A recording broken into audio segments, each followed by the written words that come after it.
मोदी जी कहते हैं कि भारत बहुत जल्दी तीसरी बड़ी इकॉनमी बन जाएगा।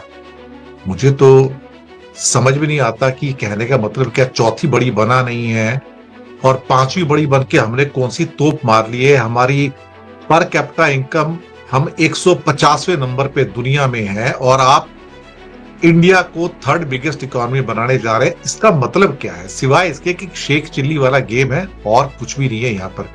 और मुझे ये नहीं समझ आता कि शेख चिल्ली वाले मोदी जी गेम खेल क्यों रहे हैं, इनकी जरूरत क्या है। इसके अलावा जो ऑयल प्राइसेस हैं वो शूटअप करने जा रहे हैं। जी हाँ, बड़े वे में शूटअप करने जा रहे हैं और हमें उसके लिए तैयार रहना होगा, क्योंकि रूस से भारत ने तेल लेना बंद कर दिया है। एक इसमें खास खबर यह भी है कि जो टैंकर्स आते थे वो डाइवर्ट होने शुरू हो गए। भारत ने 5 टैंकर डाइवर्ट किए हैं, 5 टैंकर। उसकी भी स्टोरी बताऊंगा आपको मैं। तो बहुत बहुत स्वागत है आपका, good morning to you all. Modi ji सबसे पहले उन्होंने बनारस में बोलते कहा कि भारत बहुत जल्दी तीसरी बड़ी इकॉनमी होगा। पहले चौथी का ढोंग रचाया था, चौथी का हम चौथी बड़ी बन गए हैं। फ्रॉड रचाया गया नीति आयोग के द्वारा कि हम चौथी बड़ी बन गए, जबकि चौथी इंडिया बना ही नहीं था। चौथी से अभी हम बहुत दूर हैं एक्चुअली। चौथी पे तो भाई साहब ये जर्मनी जापान है, हम कहां से आ गए। तीसरी चौथी पे तो वो दोनों हैं। लेकिन साहब अपने आप को बड़ा दिखाने के लिए, शेख चिल्ली बनने के लिए नीति आयोग के जो लोग हैं ना, वो साहब मोदी से भी और ऊपर आ गए। मोदी के चेले हैं ना सारे, तो चेले क्या करेंगे। अब कहते हैं हम अपने आर्थिक हितों को लेके हम सजग रहेंगे। हमारे किसान, हमारे लघु उद्योग, युवाओं के रोजगार और हित सर्वोपरि हैं। कमाल की बात है, आज तो आपने घुटने टेक दिए, बात करते हैं आप सजग रहेंगे। और भारत की अर्थव्यवस्था को डेड इकॉनमी कहा डोनाल्ड ट्रंप ने। यानी कि आप 3.8 ट्रिलियन डॉलर की इकॉनमी है, 3.8, और रुपया टूट के 90 पे आ गया तो हम वापस से 3.6 पे आ जाएंगे। जी हाँ, 3.6 पे आ जाएंगे। फिर कहते हैं भारत दुनिया की तीसरी सबसे बड़ी अर्थव्यवस्था बनने की राह पर है। क्यों मोदी जी फ्रॉड कर रहे हो आप यार, पहले चौथा तो बन जाओ।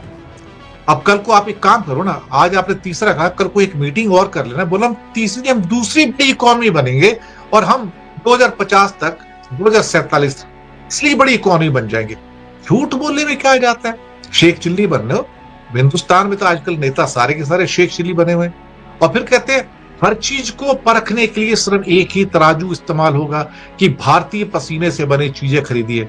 क्या बात है मोदी जी, चश्मा आप फॉरेन का पहनते हो, पेन आप फॉरेन का यूज करते हो, हवाई जहाज आप अमेरिका का यूज करते हो, तारे आप जर्मनी की यूज करते हो, सारे सीसीटीवी कैमरा आपके प्रधानमंत्री निवास में वो चाइना के आते हैं, आपका फर्नीचर चाइना का आता है वहां पर। क्या बात कर रहे हो आप।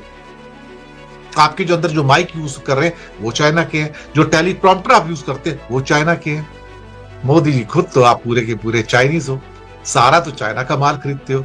आपके घर के अंदर जो टीवी लगे हुए वो चाइना के हैं, मैं सच कह रहा हूं आपसे। उसके अलावा बाकी जो सारे जो इंस्ट्रूमेंट है, इक्विपमेंट है, उसके साथ जो प्रोजेक्टर वगैरह वो भी चाइना के हैं। आप क्या बात कर रहे हो।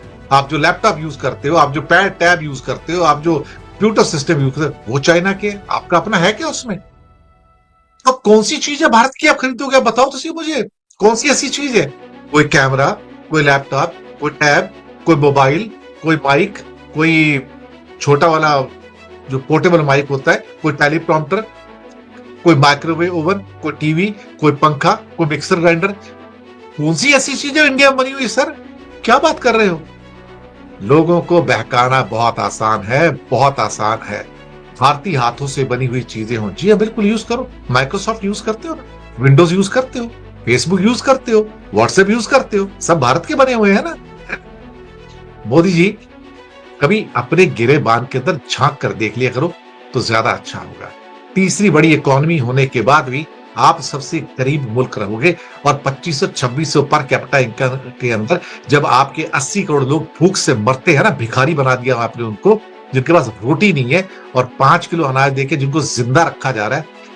दुनिया में कौन सी ऐसी इकॉनमी है जो टॉप इकॉनमी है जिसके लोग भूखे नंगे हैं, हमारे देश में है। यही तो आपकी अचीवमेंट है, पर आप ये थोड़ी बताओगे अल्टीमेटली है। दोस्तों ऑयल प्राइसेस शूटअप कर रही हैं, यानी कि अभी कुछ दिन पहले तक ये $65 के आसपास झूल रही थी पर बैरल पे। अब ये $73 पर बैरल पे है। अब ये $80 से ऊपर जाने की फिराक में है। यानी कि जैसे जैसे तेल बढ़ता जाएगा रुपया टूटता जाएगा। रुपया 85.5 रुपए के ऊपर करीब 1 साल से चल रहा था। अचानक से इधर से ब्रेंट क्रूड टूटा और साहब इधर से रुपया टूटा, यानी कि 87.5 रुपए के ऊपर इस टाइम रुपया चल रहा है। और हो सकता है इसी हफ्ते में, आने वाले हफ्ते में 88 रुपए या 89 रुपीज 90 यात्रा शुरू हो गई, 90 की यात्रा चालू हो गई है, आप ये समझ लीजिएगा। और ये होने जा रहा है क्योंकि रशिया का ऑयल इंडिया ने कर दिया बंद। जब ऑयल बंद हो गया तो आप क्या करोगे? आपके पास कोई रास्ता बचता है? कोई रास्ता नहीं बचता, क्योंकि आपके कुछ विदेश मंत्रालय वाले, आपके मंत्रीगण कहते हैं देखो भाई, हमें जो जरूरत होगी, जो राष्ट्रहित में होगा, जहां से तेल खरीदना होगा हम खरीदेंगे। नहीं साहब, आप रशिया से नहीं खरीद सकते। हमारा वो बाप बैठा है ऊपर बड़ा, जो रोज हमको जूते मारता है, जिसका नाम ट्रंप है, उसने हुक्म सुना दिया है और ईयू ने भी हुक्म सुना दिया, भैया तेल खरीदना बंद करो रूस से, वरना वाट लगा देंगे, वरना तुम्हारा तेल निकाल देंगे हम। अब आप कहोगे क्या भारत दबाव में आ गया? क्या भारत दबाव में आ गया? भारत दबाव में आ चुका है। मोदी ने घुटने टेक दिए हैं। चलिए स्टोरी पे चलते हैं। 2 शिप्स सिक्का पोर्ट गुजरात में खड़े हैं। जी हां, सिक्का पोर्ट जामनगर के पास है, जहां से सारा ऑयल क्रूड आता है। और वहां पे बीपीसीएल की रिफाइनरी, यानी कि भारत पेट्रोलियम की, और खास तौर से रिलायंस की रिफाइनरी को वहां से क्रूड ऑयल जाता है। जी हां, सिक्का पोर्ट से, सिक्का बंदरगाह है। अब सिक्का बंदरगाह के बाहर 2 जहाज खड़े हैं, दोनों रशिया के हैं, आइशिल्स और इलाइट, या इलीट भी कह सकते। ये रशियन जहाज हैं, टैंकर हैं, बड़े फुल है। 4 दिन से इंतजार कर रहे हैं, बल्कि 5 दिन हो गए। 5 दिन से इंतजार कर रहे हैं कि भाई साहब अंदर डॉकिंग की हमें परमिशन मिले ताकि सामान उतार सके, तेल उतार सके। मना कर दिया गया है। रिलायंस ने हाथ खड़े कर दिए हैं। एक शिप पे उसका माल था कि भैया मैं नहीं लेने वाला, भूल जाओ, बात खत्म। दोनों शिप्स 4-5 दिन से प्रधानमंत्री की, मोदी जी की टेबल पे पड़ा हुआ फाइल कि क्या ये जहाजों को अंदर आने दोगे, और इन पे ईयू की सैंक्शंस आ चुकी है। यानी कि अगर तेल उतारेंगे तो सिक्का पोर्ट है वो भी सैंक्शन में चला जाएगा, जो उस तेल को खरीदेगा वो सैंक्शन में चला जाएगा। यानी कि भारत पेट्रोलियम ने लिया तो वो सैंक्शन में जाएगा, रिलायंस ने लिया तो वो सैंक्शन में जाएगा। ये 2 शिप यानी कि बाहर खड़े हैं, उनको डॉकिंग की परमिशन नहीं है, अब वापिस जाएंगे। 3 और शिप नाम के साथ बताऊंगा, टैगोर, गुआनियन और टेसोस। टैगोर, गुआनियन एंड टेसोस। टैगोर चेन्नई आ रहा था, चेन्नई में उसने तेल उतारना था वहां की रिफाइनरी के लिए, जबकि गुआनियन और जो टेसोस हैं ये पश्चिमी तट पर, यानी कि मुंबई और गुजरात की तट पर आ रहा था। अब रशियन ऑयल है इन तीनों के अंदर। ये तीनों अचानक से यूएस सैंक्शंस में आ जाते हैं। जी हाँ, यूएस की सैंक्शन आ गई। अब यहां पर क्या होता है, अब टैगोर से कहा गया, चेन्नई में जो आ रहा था, हम तुम्हारा तेल नहीं लेंगे। मना कर दिया सरकार ने, तेल नहीं लेंगे। तो टाइगर को अब क्या है कि डाइवर्ट कर दिया गया। अब वो डालियन पोर्ट चाइना चला गया, अब चाइना में जाके तेल उतारेगा वो। दूसरा टेसोस, टेसोस जो था वो इजिप्ट भेज दिया गया, पोर्ट सईद के अंदर। जी हाँ, सईद पोर्ट नाम है उसका, सईद बंदरगाह है, वहां भेज दिया गया है, इजिप्ट के अंदर उसको भेज दिया गया टेसोस को, दूसरा शिप। ये भी यानी कि गुजरात के पोर्ट पर आने वाला था और महाराष्ट्र के पोर्ट पे आने वाला था।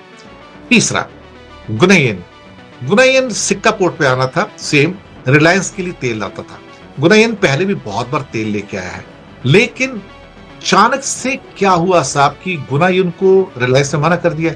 रिलायंस ने कहा कि नाइदर ऑफ दीज 2 वेसल्स, गुनयन एंड टेसोस, इज कमिंग टू अस, यानी कि भैया हाथ खड़े कर दिए, हमारे पास मत आना, हमें आपका तेल नहीं चाहिए, हमें मरना नहीं है। ऊपर से हमारे आका को हुक्म आ गया अमेरिका से कि तेल नहीं लेना। 5 शिप वापिस कर दिए, नाम के साथ बता रहा हूं आपको, नाम के साथ। जी हां, नाम के साथ। मैं फिर से बता देता हूं उन नामों को। जी हां, एक शिप है आपका टैगोर, ये चेन्नई आ रहा था, उसको वापस भेज दिया गया, वो चाइना चला गया है। गुनायिन और टेसोस जो सिक्का पोर्ट पे आ रहे थे अपना गुजरात के अंदर, इन दोनों को डाइवर्ट कर दिया गया है। इसमें से एक शिप जो है वो आपका इजिप्ट चला गया है। गुनायिन को पता नहीं कहां भेजा भैया, भगवान जाने। रिलायंस का उसमें तेल था, रिलायंस ने मना कर दिया, हाथ खड़े कर दिए, मुझे नहीं चाहिए, बिल्कुल नहीं चाहिए। और आइशिस और इलीट जो ऑलरेडी वहां पर सिक्का पोर्ट पे खड़े थे गुजरात के अंदर, उनको भी शायद मैसेज दे दिया गया है, भैया चले जाओ, हम तुम्हारा तेल नहीं लेंगे। वरना ये ट्रंप जो है मेरा तेल निकाल देगा, इंडिया का तेल निकाल देगा, मोदी का तेल निकाल देगा।